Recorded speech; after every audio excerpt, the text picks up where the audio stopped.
I remember the sound first. Not of him, not of her. The sound of the cap rolling under the seat, hollow and metallic. I reached for it, fingers brushing fabric, grit, and then plastic. A tube. Not mine, not ours. Lubricant.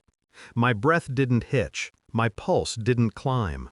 I just held it in my hand, staring, letting the weight of it carve truth into my bones. He thought he was clever. He thought parking a lie under the driver's seat made it invisible. He forgot who cleaned. He forgot who noticed. I replaced it, quietly, perfectly. Industrial strength adhesive. Clear, viscous, innocent-looking. The kind of glue that welds skin to skin and screams when you try to pull away. And then I waited. We weren't always this. Once, he looked at me like I was the axis of his world. I can still see the way his hand hovered when we first met at that coffee shop. Hesitant, respectful, alive. His laughter was full, his promises unbroken, his lies still unborn. He used to come home carrying flowers. Later, he carried excuses. He used to text me midday, little lines about missing me. Later, his phone lived face down, vibrating like a guilty heart. I wanted to believe it was stress, overtime, pressure. Until the lipstick stain appeared on his shirt collar, too bright, too deliberate. Until his phone chimed and I saw her name glowing like a warning flare. Until the tube rolled into my hand like fate itself. That was the moment the grief calcified. No screaming, no begging, only clarity. He underestimated me. That was his first mistake. He thought silence meant weakness. He mistook composure for ignorance. But silence is sharper than any blade when wielded by someone patient. I mapped it all out, like a general preparing for war.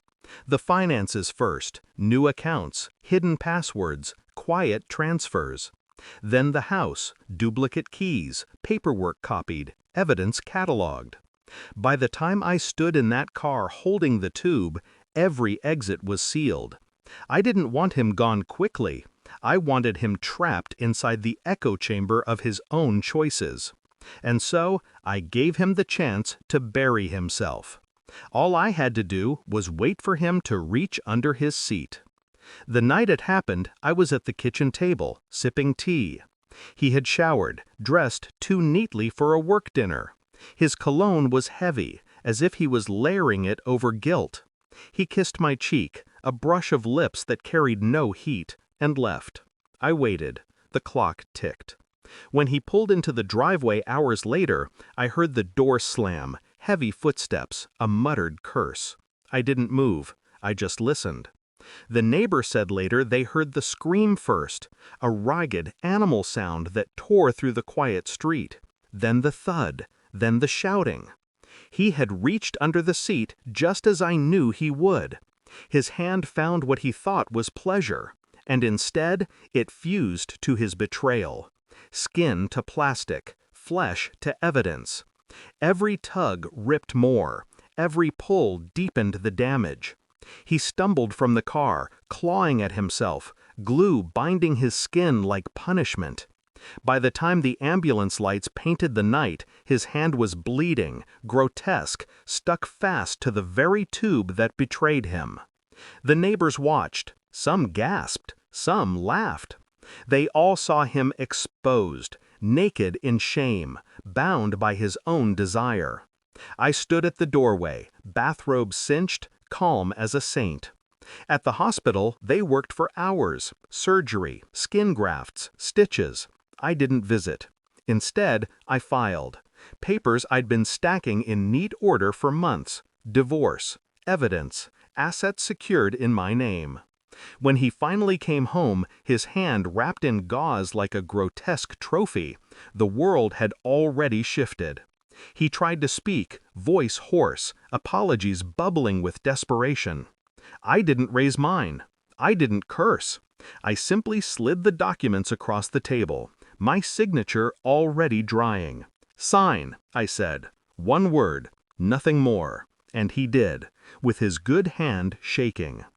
People asked if I felt guilty, if I thought it went too far. They don't understand. Revenge isn't fire, it's ice. It doesn't burn, it freezes, preserves, immortalizes. I didn't need to scream at him. I didn't need to strike. He did it all himself.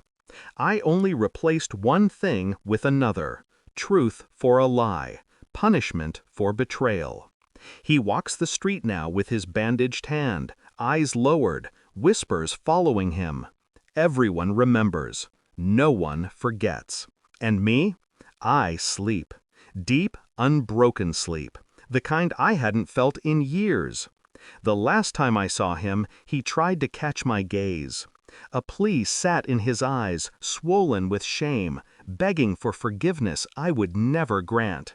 I didn't stop walking, didn't flinch, didn't even blink, because justice had already been served, and it was beautiful.